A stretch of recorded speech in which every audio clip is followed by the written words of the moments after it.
Hello good evening student. Welcome back to our new sessions. आज के session में हम हेरिडिटी एंड इवोल्यूशन जो क्लास 10 का इम्पॉर्टेंट टॉपिक है उसका पार्ट 2 देखेंगे। और पार्ट टू देखने से पहले सब लोग पार्ट 1 देख लेना, क्योंकि बिना पार्ट 1 के पार्ट 2 नहीं समझ में आएगा। तो सबसे पहला टॉपिक हम क्या शुरू करेंगे हेरिडिटी एंड इवोल्यूशन का पार्ट 2 में वेरिएशन। सबसे पहला टॉपिक शुरू करेंगे वेरिएशन। वेरिएशन क्या होता है ये देखते हैं। सब देखो, वेरिएशन का सिंपल मीनिंग है चेंजेस, ठीक है ना। वेरिएशन का सिंपल मीनिंग क्या हो सकता है? चेंजेस। और ये चेंजेस कैसे आता है, कैसे आ सकता है ये चेंजेस रिप्रोडक्शन के वजह से आता है, ठीक है ना। जैसे कि एक ऑफस्प्रिंग आया, ठीक है, मतलब एक न्यू बॉर्न बेबी आया, उसके पेरेंट्स उसके मदर होंगे, उसके फादर होंगे, ठीक है ना। सर्टेन, ये देखो उसके मदर है और ये उसके फादर है, ठीक है। अब देखो 50% कैरेक्टर मदर से आएंगे और 50% कैरेक्टर फादर से आएंगे, ठीक है। अब देखो जो कैरेक्टर फादर में था जरूरी नहीं है कि वही कैरेक्टर उसके बच्चे में हो, चिल्ड्रेन, ठीक है ना, चिल्ड्रेन में हो। और जो कैरेक्टर मदर में है जरूरी नहीं उसके बच्चे में हो, बट हाँ कुछ कुछ कैरेक्टरिस्टिक्स आते हैं, कुछ मदर से आएंगे कुछ फादर से आएंगे, और ये बच्चा वेरिएट कर जाएगा माता और पिता से अपने, और न्यू कैरेक्टर को लेकर के जन्म लेगा। और इसी कैरेक्टर को मतलब कुछ वेरिएशंस आएंगे मदर से, कुछ वेरिएशंस फादर के कैरेक्टरिस्टिक्स से आएंगे, और उसके बाद इसका जन्म होगा। तो ये नया ऑर्गेनिजम्स नए तरह के कैरेक्टरिस्टिक्स लेकर के जन्म लेगा। कुछ कुछ कैरेक्टरिस्टिक्स जरूर मिलेंगे क्योंकि वो अंश है, इस मदर का इस फादर का अंश है, तो उसके कुछ ना कुछ कैरेक्टरिस्टिक्स जरूर मिलेंगे। बस जरूरी नहीं है कि वो 100% कैरेक्टरिस्टिक्स मिले, क्योंकि 50% मिक्सचर होता है ना, ये 50% मदर से आते हैं और 50% फादर से आते हैं, तो ये मिक्सचर बन गया मदर एंड फादर के कैरेक्टरिस्टिक्स के, और ये नया ऑर्गेनिजम्स का प्रोडक्शन हुआ, ठीक है ना। अब देखो नेक्स्ट, वेरिएशन क्या होता है? वेरिएशन ड्यू टू रिप्रोडक्शन की वजह से आता है, वो भी सेक्सुअल रिप्रोडक्शन की वजह से। एसेक्सुअली रिप्रोड्यूस जितने भी ऑर्गेनिजम्स होते हैं वो एग्जैक्ट कार्बन कॉपी होते हैं अपने मदर्स एंड फादर के, क्योंकि उसमें सिंगल सेल का इन्वॉल्वमेंट होता है, ठीक है ना। बट जो भी रिप्रोडक्शन सेक्सुअली होता है उसमें मदर एंड फादर का दोनों का इन्वॉल्वमेंट होता है। तो जो बच्चा, जो न्यू वंस, जो ऑफस्प्रिंग का प्रोडक्शन होगा वो मदर एंड फादर के जैसा होगा, but not exact carbon copy. Certain character from mothers and certain character from fathers आएंगे, और ये नया तरह का ऑर्गेनिजम्स का बर्थ होगा, ठीक है ना। अब देखो वेरिएशन क्या है? वेरिएशन का मतलब चेंजेस, जो चेंजेस, कुछ नए चेंजेस इस बेबी में आए होंगे अपने मदर से, अपने मदर के अलावा कुछ चेंजेस इसमें आए होंगे, कुछ चेंजेस आए होंगे, उसी चेंजेस को वेरिएशन बोलते हैं। और देखो वेरिएशन एकदम से दिखने नहीं लग जाता, वेरिएशन पहले एक्यूमुलेट होता है, जमा होता है। पहले इस ऑर्गेनिजम्स में कुछ आया, जैसे एक एग्जाम्पल लेते हैं, दो बैक्टीरिया है, ठीक है, यहाँ पे हम दो बैक्टीरिया का एग्जाम्पल ले लिए। ये दोनों बैक्टीरिया क्या हुआ कि अडेप्ट कर रहा है इन्वायरमेंट में। अब देखो क्या हुआ, ये बैक्टीरिया अडेप्ट करते करते करते एक बार क्या हुआ, बहुत ज़्यादा गर्मी पड़ी, ठीक है, बहुत गर्मी पड़ी, तो एक बैक्टीरिया मर गया, एक ही सरवाइव कर पाया। इसका मतलब इस बैक्टीरिया के अंदर हीट रेजिस्टेंस का कैपेसिटी ज़्यादा था, ठीक है ना। हीट रेजिस्टेंस का कैपेसिटी ज़्यादा था, इसीलिए ये सरवाइव कर पाया, और ये सरवाइव नहीं कर पाया, इस बैक्टीरिया का स्पेसिस यहीं ख़त्म हो गया। अब देखो ये बैक्टीरिया का आगे बनेगा, आगे नया बैक्टीरिया का प्रोडक्शन होगा। अब देखो ये बैक्टीरिया प्रोड्यूस किया कुछ दो अलग अलग तरह का बैक्टीरिया, ठीक है ना, क्योंकि इसके पास थोड़ा बहुत heat capacity, heat resistance capacity आ चुका था, हीट को टॉलरेट कर रहा था, तभी तो ये इस इन्वायरमेंट में बच के आगे बढ़ गया, ठीक है ना। अब देखो इसमें एक वेरिएशन आया ना, चेंजेस आया ना, क्या कि इसके पास हीट रेजिस्टेंस कैपेसिटी बढ़ा हुआ है। अब इसने जो प्रोड्यूस किया है उसके पास भी थोड़ा और ज़्यादा हीट रेजिस्टेंस कैपेसिटी आ गया होगा। अब देखो कुछ और ज़्यादा मान के चलो, कुछ नए तरह का इन्वायरमेंट में चेंजेस आया, ड्राउट आ गया, टेम्परेचर इंक्रीज कर गया, कुछ हेल आ गया, मतलब जो भी नेचुरल क्लैमिटीज़ आता है वो आया। जो भी ऑर्गेनिजम्स उसको टॉलरेट कर सका, उसको टॉलरेट करके बच सका वो क्या करेगा, अपने स्पेसीज को आगे बढ़ाएगा, और जो नहीं कर सका वो इसके तरह मर जाएगा, वहीं पे उसका स्पेसीज खत्म हो जाएगा। और जो टॉलरेट कर सका, मतलब उसके अंदर क्या हो रहा है, वेरिएशन जमा हो रहा है, उसके यहाँ जमा हुआ थोड़ा बहुत यहाँ जमा हुआ, और थोड़ा बहुत और आगे जमा हो करके उसके बाद क्या होगा, इवोल्यूट करेगा एक नया ऑर्गेनिजम्स जिसके पास एक्सेसिव अमाउंट में हीट टॉलरेशन कैपेसिटी होगा। मतलब अगर बहुत ज़्यादा गर्मी भी पड़ गया, बहुत हाई टेम्परेचर भी है इन्वायरमेंट में, तो ये बैक्टीरिया सरवाइव कर सकता है। समझ में आ गया वेरिएशन क्या होता है एग्जाम्पल से। वेरिएशन का मतलब होता है चेंजेस, जो कुछ भी कैपेसिटी, जो कुछ भी इसके पास कैपेसिटी था वो अपने पास कर दिया नेक्स्ट जनरेशन में। यहाँ पे क्या हो रहा है, एक्यूमुलेट कर रहा है वेरिएशन। देखो हमेशा याद रखना, वेरिएशन जो भी आता है वो अचानक से नहीं देखने, एक दो जनरेशन में ही नहीं दिखने लग जाता है, वो जनरेशन आफ्टर जनरेशन पहले एक्यूमुलेट करता है, जमा होता है, उसके बाद वो नया स्पेसीज का इवोल्यूशन होगा, और फिर जा करके वो कैरेक्टरिस्टिक्स दिखना शुरू होगा दूसरे ऑर्गेनिजम्स में। और वो कैरेक्टरिस्टिक्स के साथ, जैसे अभी हीट कैपेसिटी के बारे में बताया, हीट रेजिस्टेंस कैपेसिटी के बारे में बताया, मतलब ये जो ऑर्गेनिज्म है इसके पास इतना ज़्यादा कैपेसिटी आ चुका है कि ये बहुत ज़्यादा हाई टेम्परेचर में भी सर्वाइव कर सकता है। समझ में आ गया। अब देखो ये वेरिएशन टॉपिक जो पढ़ रहे हैं, इसका सबसे बड़ा एडवांटेजेस क्या हो सकता है। इसका एडवांटेजेस ये है कि ये चांसेस को बढ़ाता है, कि ऑर्गेनिजम्स का सर्वाइवल के चांसेस को बढ़ाता है। और क्या होता है, सर्वाइवल के चांसेस बढ़ाने का मतलब समझ में आ रहा है, यहाँ पर अगर इसके पास भी हीट रेजिस्टेंस कैपेसिटी नहीं होता तो ये भी यहीं मर जाता, और इसके बाद कोई भी आगे भी इसका कोई स्पेसीज जन्म नहीं लेता। ठीक है, लेकिन क्या हुआ, क्योंकि इसके पास थोड़ा बहुत हीट कैपेसिटी था, हीट रेजिस्टेंस कैपेसिटी था, हीट को टॉलरेट कर सकता था, और इसीलिए इसने सर्वाइव किया और अपने इस कैरेक्टरिस्टिक्स को अपने नेक्स्ट जनरेशन में पास किया।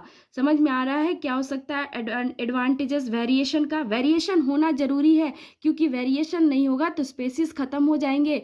वेरिएशन बहुत ज़्यादा ज़रूरी होता है इवोल्यूशन लाने के लिए, तो इसीलिए वेरिएशन पहले एक्यूमुलेट करता है, जमा होता है, जनरेशन 2-4 जनरेशन तक जमा होगा, फिर 5वां 6ठा जनरेशन में हो सकता है एक नया ऑर्गेनिजम्स का फॉर्मेशन होता है। ठीक है, समझ में आ गया। अभी देखो, अभी ह्यूमन बींग्स का ईयर लोब देख रहे हो ना, ह्यूमन बींग्स का जो ईयर लोब होता है, मान के चलो जैसे ये है ईयर, ये ह्यूमन बींग्स का ईयर है। ठीक है, पहले ये ईयर लोब क्या होता था, फ्री आता था। फ्री मतलब ये जो चिक का स्किन है उसके पास चिपका हुआ नहीं रहता था, लेकिन क्या हुआ, धीरे धीरे ये हटना शुरू हुआ और अटैच हो। पहले ये फ्री आता था, मतलब ये लटका हुआ टाइप का रहता था, उसके बाद क्या हुआ, धीरे धीरे ये अटैच हुआ, 2-4 जनरेशन आफ्टर जनरेशन अटैच होना शुरू हुआ, और अब के बहुत सारे ऐसे ऑर्गेनिजम्स हैं जिसके ईयर लोब आते हैं, वो उसके चिक के साथ अटैच रहता है। ये एग्जाम्पल है, ठीक है ना, फ्री ईयर लोब और अटैच्ड ईयर लोब, ये ड्यू टू वेरिएशन के वजह से ह्यूमन बींग्स के में एक नया कैरेक्टरिस्टिक्स आया कि अब के जो ईयर लोब्स आते हैं वो अटैच होते हैं स्किन में, चिक के स्किन में अटैच होते, पहले फ्री ईयर लोब आते थे। ठीक है, समझ में आ गया, आई होप सबको समझ में आ गया होगा वेरिएशन क्या होता है। यहाँ पर एग्जाम्पल के साथ मैं बता दी। अब देखो क्या होता है, वेरिएशन के बाद हम टॉपिक पढ़ेंगे मेंडल्स का। मेंडल जेनेटिक्स के सबसे बड़े वैज्ञानिक थे, इसीलिए उनको फादर ऑफ जेनेटिक्स बोला जाता है। ठीक है, इस हेरिडिटी एंड इवोल्यूशन चैप्टर है, इसको पूरी तरह से क्या बोला जाता है, जेनेटिक्स बोला जाता है। अभी हम पढ़ेंगे मेंडल साहब के बारे में, उनका कुछ लॉ दिया गया था उसके बारे में पढ़ेंगे, उन्होंने क्या क्या बताया जेनेटिक्स के बारे में, ये पढ़ेंगे। तो सबसे पहले देखते हैं मेंडल। मेंडल कौन है,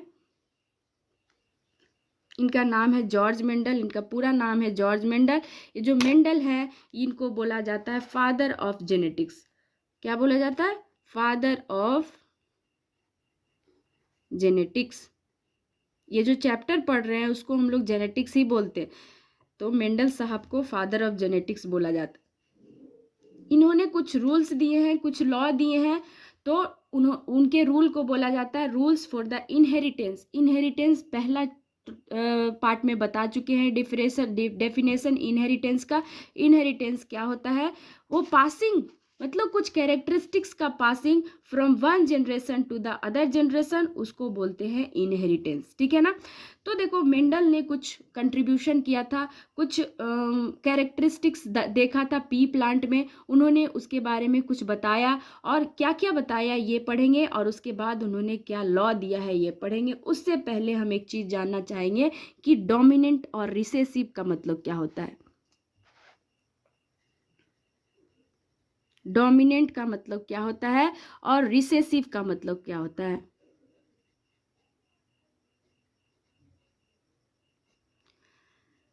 देखो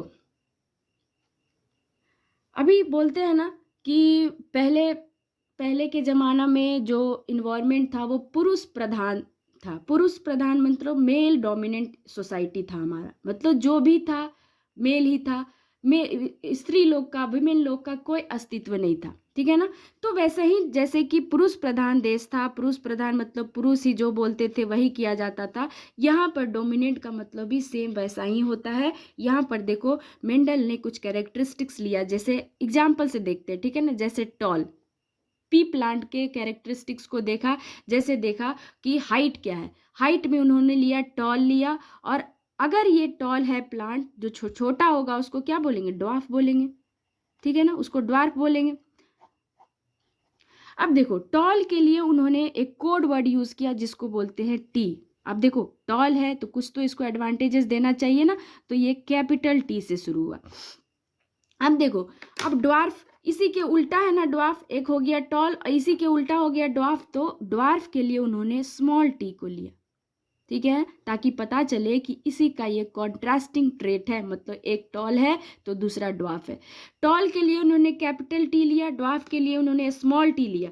अब देखो क्या हुआ कि ये जो कैपिटल टी होता है ये डोमिनेंट जीन है। डोमिनेंट मतलब कि किसी भी सिचुएशन में ये अपना जितने भी कैरेक्टरिस्टिक्स है उसको शो करेगा, किसी भी सिचुएशन में। मतलब कि अगर ये किसी के साथ आ गया, जैसे कि ये है, ये सिचुएशन है, इसका मतलब क्या है, दोनों जीन उसके पास टॉल का है, मतलब अल्टीमेटली ये जो प्लांट होगा वो टॉल ही होगा।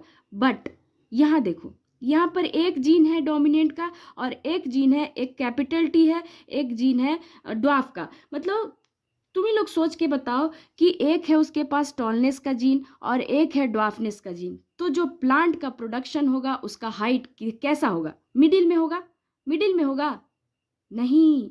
यहाँ पर क्या बोले, कैपिटल लेटर रिप्रेजेंट करता है क्या, डोमिनेंस का। तो जहां भी एक कैपिटल लेटर होगा किसी भी रिसेसिव जीन के साथ, वो अपना कैरेक्टरिस्टिक शो करेगा। मतलब अगर ये टॉल का कैरेक्टरिस्टिक्स है तो प्लांट का जो प्रोडक्शन होगा वो भी टॉल होगा, ये नहीं कि सेमी ड्वार्फ होगा। बीच वाला सिचुएशन नहीं होता है, ठीक है ना। टॉल अगर कहीं पे भी कैपिटल लेटर वाला कोई भी जीन आ गया, कैपिटल लेटर वाला कहने का मतलब है कि मेंडल के द्वारा लिए गए 7 कॉन्ट्रास्टिंग ट्रेट में जो कैपिटल लेटर है वो डोमिनेंसी शो करता है, ठीक है ना। तो जहां भी कैपिटल लेटर वाला हो गया है वो क्या करेगा, अपना ट्रेट, अपना जो कैरेक्टरिस्टिक्स है उसको दिखाने का कोशिश करेगा। वो कहेगा हम आ गए हैं तो अब हम ही सब कुछ रूल करेंगे, मतलब अब तुम्हारा इस स्मॉल टी का कोई अस्तित्व नहीं है। मतलब कैपिटल टी इसको बोल रहा है तुम बस मेरे साथ रहो, बाकी के सारे प्रोटीन हम बनाएंगे, ठीक है। तो ये क्या करेगा, टॉलनेस को शो करेगा। अब देखो एक और देखते हैं, एक और सिचुएशन ऐसा आता है, ठीक है ना। एक और सिचुएशन मतलब देखो हमेशा जो भी कैरेक्टरिस्टिक्स होगा वो जोड़े में होता है, ठीक है, पेयर में होता है। तो यहाँ पर एक जो पेयर, ये तो टॉल का था क्योंकि दोनों डोमिनेंट जीन है तो हम मान सकते हैं कि यहाँ टॉल होगा। यहाँ पर कंफ्यूजन था कि एक बड़ा है, एक डोमिनेंस वाला है, एक रिसेसिव वाला है, क्या किया जाए, कौन सा आएगा, बीच में आएगा या छोटा आएगा, कैसा प्लांट आएगा। तो यहाँ पर बस देखना है कि इसके अंदर कोई भी डोमिनेंट जीन है या नहीं है। तो यहाँ पर कैपिटल टी है, मतलब ये कैपिटल टी अपना पूरा का पूरा कैरेक्टरिस्टिक शो करेगा, सिमिलर वैसा जैसा यहाँ किया था। ये स्मॉल टी को बोलेगा तुम बस आराम से मेरे साथ रहो, क्योंकि हम अकेले नहीं रह सकते, तुम बस मेरे आराम से मेरे साथ रहो, बाकी का सारा प्लांट का हाइट वाइट सब हम देख लेंगे, ठीक है। और इसने बोला इसको, ये शांत हो गया और ये अपना सब कुछ शो करने लगा और प्लांट अल्टीमेटली कैसा हो गया, टॉल हो गया, ठीक है। अब देखो यहाँ पे कोई नहीं है, यहाँ पे कोई डोमिनेंट जीन नहीं है, दोनों रिसेसिव जीन है। तो यहाँ पर जो भी प्रोटीन का प्रोडक्शन होगा वो छोटा अमाउंट में होगा, कम अमाउंट में होगा, क्योंकि यहाँ कोई डोमिनेंट जीन नहीं है। तो ये जो प्लांट होगा उसका हाइट कैसा होगा, ड्वार्फ होगा। ठीक है, ये ड्वार्फ होगा।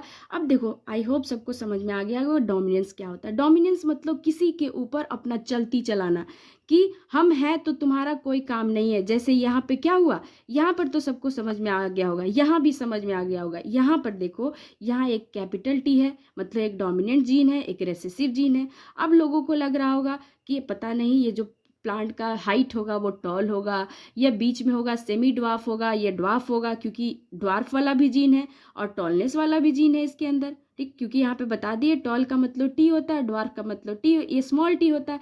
तो यहाँ दोनों जीन है प्रेजेंट, तो कन्फ्यूजन हो सकता है कि टॉल होगा पता नहीं, या शॉर्ट होगा, या टॉल होगा। इसका मतलब अभी कन्फ्यूजन क्लियर हो जाएगा। कैसे, कि जितने भी कैपिटल लेटर वाले जो जीन होते हैं वो डोमिनेंट नेचर के होते हैं, मतलब वो किसी ना किसी के साथ हो जाए, वो अपना कैरेक्टरिस्टिक शो करेंगे ही करेंगे। जैसे यहाँ पर एक रिसेसिव के साथ था, इसने अपना कैरेक्टरिस्टिक्स को शो किया और प्लांट को कैसा बना दिया, टॉल बना दिया। ठीक है ना, आई होप ये समझ में आ गया होगा। तो आगे हम बढ़ते हैं मेंडल साहब का लॉ। ये बहुत इंपॉर्टेंट है, मेंडल जी का लॉ बहुत इंपॉर्टेंट है। ठीक है ना, तो मेंडल ने सबसे पहला जो लॉ दिया था उसको बोलते हैं law of segregation. Laws of Mendel लिखते हैं, ठीक है ना, लॉज ऑफ मेंडल। तो मेंडल का जो सबसे पहला लॉ था उसको बोलते हैं लॉ ऑफ सेग्रीगेशन। सेग्रीगेशन का मतलब होता है अलग होना। ठीक है ना, सेग्रीगेशन का मतलब क्या होता है, अलग होना। मतलब मेंडल का कहना था कि क्रॉस ब्रीडिंग के समय, जैसे देखो यहाँ पर देखो तो क्या हो रहा है, क्रॉस ब्रीडिंग के समय में ये पेरेंटल जनरेशन है। जैसे देखो यहाँ पर capital T into small T, ये क्या हो गया, टॉलनेस को दिखाएगा। रुको, फर्स्ट लॉ देखो यहाँ पर क्या बोल रहा है, यहाँ पर है टॉल, यहाँ पर है टॉल को ड्वार्फ के साथ ब्रीड करवाएं। ठीक है, ब्रीड करवाएं। यहाँ पर क्या किए, क्रॉस ब्रीड करवाएं, क्योंकि प्लांट में क्रॉस ब्रीड ही हो सकता है, क्रॉस ब्रीड करवाएं। अब देखो टॉल है तो क्या हो सकता है, ये हो सकता है सिचुएशन, या ये सिचुएशन हो सकता है, यही हो सकता है ना। और ड्वार्फ के लिए ये सिचुएशन होता है। अब देखो मेंडल ने टेस्ट किया, और टेस्ट क्रॉस में हमेशा क्या होता है, जो प्योर टॉल होता है, ये तो प्योर टॉल हो गया ना, प्योर टॉल के साथ प्योर ड्वार्फ को क्रॉस ब्रीड करवाया जाता है। और उसके बाद जो F1 जनरेशन, जैसे देखो सेग्रीगेट करने का मतलब क्या होता है, मेंडल का कहना था कि जब ये क्रॉस ब्रीड होगा, जब ये ब्रीडिंग होगा तो क्या हो जाएगा, ये चारों जीन अलग अलग हो जाएंगे, सेग्रीगेट कर जाएंगे। यहाँ पे हो गए ना अलग अलग, चारों अलग अलग हो गए।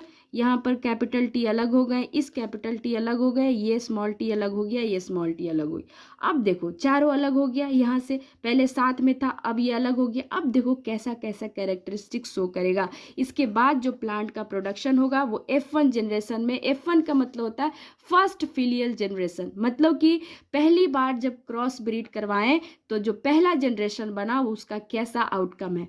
तो देखो कैसे क्रॉस ब्रीडिंग होता है।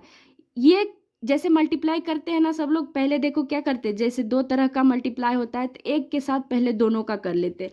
तो देखो एक के साथ पहले दोनों का कर लिए, capital T into small T. अब देखो एक बचा हुआ है ना, पहले इसका काम तमाम कर लेते हैं, capital T into small T. अब देखो इसको भी इसके साथ करेंगे और इसको भी इसके साथ करेंगे, तो कैसा आ रहा है, capital T small T, capital T small T. मतलब जितने भी जीन हैं वो कैसे आ रहे हैं, टॉल टॉल आ रहे हैं। ये कैसा है, ये मेंडल का फर्स्ट F1 जनरेशन है।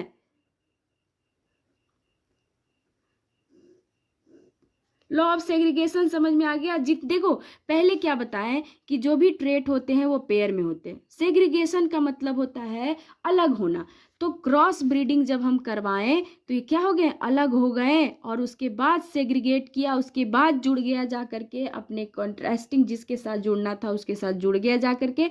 जोड़ते कैसे, जितने भी आप क्रॉस ब्रीडिंग करवाएंगे उसमें इसी तरह से जोड़ेंगे, ठीक है। एक को पहले दूसरे जितने भी हैं उनके साथ करवा लो, फिर उसके बाद जितने बचे उसके साथ, जैसे पहले इसका काम खत्म किए, इसका किए, फिर इसके साथ किए, फिर इसका इसके साथ किए, इसके साथ किए, और इस तरह का टॉल टॉल करके, ये टॉल ही तो है ना, क्योंकि यहाँ पे कैपिटल टी आ गया है। कैपिटल टी आ गया है तो अपना डोमिनेंसी शो करेगा, और डोमिनेंसी शो करेगा तो प्लांट अल्टीमेटली कैसा हो जाएगा, टॉल हो जाएगा। मतलब हम क्या किए थे यहाँ पर, एक टॉल लिए थे, एक ड्वार्फ प्लांट लिए थे, लेकिन उसका जो आउटपुट आया वो सारे के सारे कैसा आया, टॉल आया। ये है मेंडल का पहला जनरेशन। F1 का मतलब फर्स्ट फिलियल जनरेशन। समझ में आ गया है सबको।